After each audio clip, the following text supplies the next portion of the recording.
ఒక రాష్ట్రం ఒక రాజధాని అభివృద్ధి వికేంద్రీకరణ.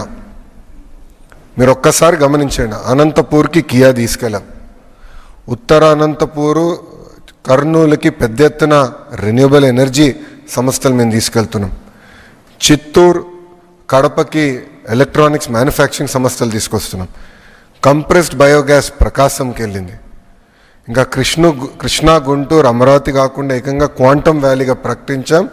158 క్యూబిట్ క్వాంటమ్ కంప్యూటర్ కూడా జనవరి మాసంలో ఇక్కడ రాబోతుంది. ఉభయ గోదావరి జిల్లాలో పెద్ద ఎత్తున మేము మన ఆక్వాని ప్రోత్సహిస్తున్నాం. కర్నూలుకి వచ్చేగల డ్రోన్ సిటీగా కూడా అక్కడ ప్రకటించాం. పెద్ద ఎత్తున పెట్టుబడులు కర్నూలు జిల్లా కూడా తీసుకొచ్చాం. క్యాంపకోలా లాంటి కంపెనీలు కూడా కర్నూలుకి తీసుకెళ్ళాం. ఇంకా ఉత్తరాంధ్రకు వచ్చేగల భారతదేశంలోనే అతిపెద్ద steel plant, data city, pharma కంపెనీలు, మెడికల్ డివైస్ మ్యానుఫ్యాక్చరింగ్, ఐటీ పరిశ్రమలు మేము ఈరోజు తీసుకెళ్తున్నాం. ఇవన్నీ మీకు ఎందుకు చెప్తున్నానంటే క్లస్టరైజేషన్ అనేది చాలా ఇంపార్టెంట్. క్లస్టరైజేషన్ అవుతే కంపెనీలకి వర్టికల్ హారిజాంటల్ ఇంటిగ్రేషన్ అవుతుంది. అంటే వర్టికల్ అంటే మొత్తం end to end ecosystem build చేయొచ్చు. అంటే ఒక ఫోన్ తయారీ సంస్థ తీసుకుంటే కెమెరా మాడ్యూల్ లెన్స్ నుంచి బ్యాటరీ, హౌసింగ్, స్క్రీన్ అవన్నీ వర్టికల్గా తీసుకెళ్ళచ్చు. హారిజాంటల్గా వచ్చేగల ఇన్నోవేషన్, ప్రోటోటైపింగ్, కరికులం అంటే స్కిల్ డెవలప్మెంట్ ఇదంతా చేయగలుగుతాం.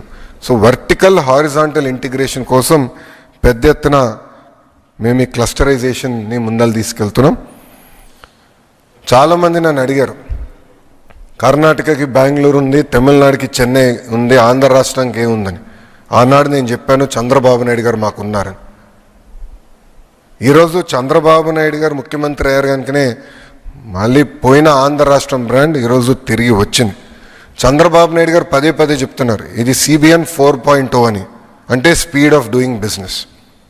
నేను స్పష్టంగా 4 ఉదాహరణలు మీకు చెప్పదలుచుకున్నా. మొదటిది ఆర్సిలర్ మిత్తల్. 2019లో ఆదిత్య మిత్తల్ని నేను డావోస్లో కలిసా. ఆనాడు చెప్పాను మీరు రాండి ఆంధ్ర రాష్ట్రానికంటే, లేదు మేము పక్క రాష్ట్రానికి కమిట్ అయ్యాము, ఈసారి రాలేకపోవచ్చు అన్నారు. 2019లో ఓడిపోయాం, కానీ నేను టచ్లో ఉన్నా. గెలిచిన వెంటనే నేను ఆయనకి మెసేజ్ పెట్టి మనం గెలిచాం, ఇప్పుడు మీరు ఆంధ్ర రాష్ట్రానికి రావాలంటే ఒక జూమ్ కాల్ ఏర్పాటు చేసుకున్నాం. సాయంత్రం సుమారుగా 6ంటికి ఆయన 3 స్పెసిఫిక్ రిక్వెస్ట్ చేశారు.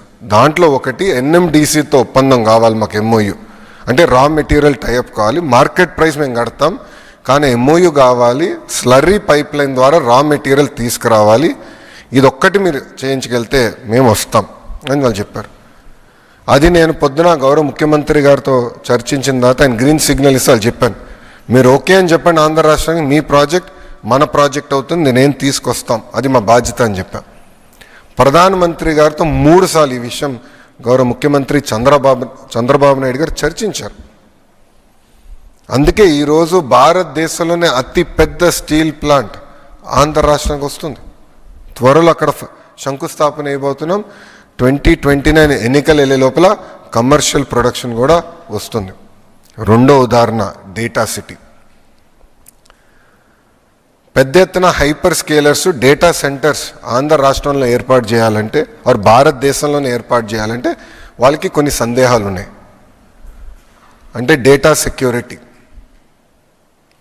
Lawful interception, place of permanent establishment, retrospective taxation లాంటి కొన్ని కీలకమైన ఇష్యూస్ ఉన్నాయి. అది ఒక సంస్థతో మేము డిస్కషన్కి వెళ్ళినప్పుడు ఈ 4 మీరు రిజాల్వ్ చేయండి, ప్రాజెక్ట్ మేము విశాఖపట్నంలో పెడతామని చెప్పారు. అది నేను గౌరవ ముఖ్యమంత్రి గారు నేను కలిసికట్టుగా బాధ్యత తీసుకుని నేను IT మంత్రితో కోఆర్డినేట్ చేస్తే గౌరవ ముఖ్యమంత్రి గారు ఫైనాన్స్ మంత్రి గారితో కోఆర్డినేట్ చేసి భారతదేశంలోని ఈరోజు అది అతిపెద్ద ఇన్వెస్ట్మెంట్ అవుతుంది డేటా సెంటర్స్లో. 3వ ఉదాహరణ టాటా గ్రూప్. మన ప్రభుత్వం అంటే ప్రజాప్రభుత్వం ఏర్పడిన తర్వాత నేను టాటా గ్రూప్ చైర్మన్ చంద్ర గారిని టైం కోరి ఆయన టాప్ 10 కంపెనీ CEOస్ని ఒక సమావేశం పిలవండి సార్, నేను వస్తాను బాంబేకి, బాంబే హౌస్కి వస్తాను, చిన్నప్పటి నుంచి బాంబే హౌస్ అని విన్నాను, ఒకసారి చూడాలని కోరిక కూడా ఉంది నాకు, నేను వస్తాను, మీరు అక్కడ ఏర్పాటు చేయండి, ఐ వాంట్ ఇంటరాక్ట్ అంటే 3 గంటలు 3 అవర్స్ ఇంటరాక్షన్ జరిగింది. టాటా పవర్, అదేవిధంగా air India, Tata electronics, TCS వీళ్ళతో డిస్కషన్ జరిగింది. ఆ 3 గంటలు కొన్ని ఒప్పుకున్నాం. రెన్యూబుల్ ఎనర్జీలో 7 గిగావాట్ల పెట్టుబడి వాళ్ళు చేస్తారని, టీసీఎస్ విశాఖపట్నానికి తీసుకొస్తారని. అదొక బాధ్యతగా ఒక పట్టుదలతో ఏ రాష్ట్రం ఇవ్వని విధంగా 99 పైసలకి 20 ఎకరాలు, సుమారుగా 20 ఎకరాలు మేము టీసీఎస్కి ఇచ్చాం. అది మాకున్న కమిట్మెంట్. ఇది ఎందుకు చేశామంటే అసలు విశాఖపట్నం ఐటీ మ్యాప్లో లేదు. ఐటీ మ్యాప్లోకి తీసుకెళ్ళాలంటే ఒక షాక్ ఇవ్వాలి సిస్టమ్, కానీ నేను చేశా. దాని కాగ్నిసెంట్ గురించి కూడా మారదాం. నేను డావోస్కి వెళ్ళినప్పుడు డావోస్లో కాగ్నిసెంట్ సీఈఓని కలిసా. వాళ్ళ బూత్కి గౌరవ ముఖ్యమంత్రి గారు నేను వెళ్ళి అక్కడ మాడుతుంటే నాకు కంపెనీ కొంచెం సందేహం ఉంది వీళ్ళు అని. అప్పుడు వాళ్ళ సీఈఓని నేను పక్క తీసుకెళ్ళి ఒకటే చెప్పా, మీరు వైజాగ్ రండి, మీకు భూమి 99 పైసలు నేను ఇస్తానని. ఆయన నమ్మలా, ఇది అవుతుందా, ఇది సాధ్యమా అని. చేసి చూపించే బాధ్యత నాదని చెప్పా. ఎప్పుడైతే టీసీఎస్కి చేసి చూపించామో కాగ్నిసెంట్ వచ్చింది. ఎస్, వీళ్ళు ఇచ్చిన మాట మీద నిలబడుతున్నారని వాళ్ళు వస్తాం జరిగింది. ఈరోజు కూటమి ప్రభుత్వ లక్ష్యం ఒకటే, 20 లక్షల ఉద్యోగాలు మేము కల్పించాలని. ఈరోజు అనేక రాష్ట్రాలు, దేశాలతో ఆంధ్ర రాష్ట్రం పోటీ పడుతుంది. అందుకే ఒక టీసీఎస్ కానివ్వండి, కాగ్నిసెంట్ కానివ్వండి, మనకి ఏఎన్ఎస్ఆర్ కానివ్వండి, Sattva, LG electronics, NTPC, Reliance, data city, Arcelor Mittal, ఇలా అనేక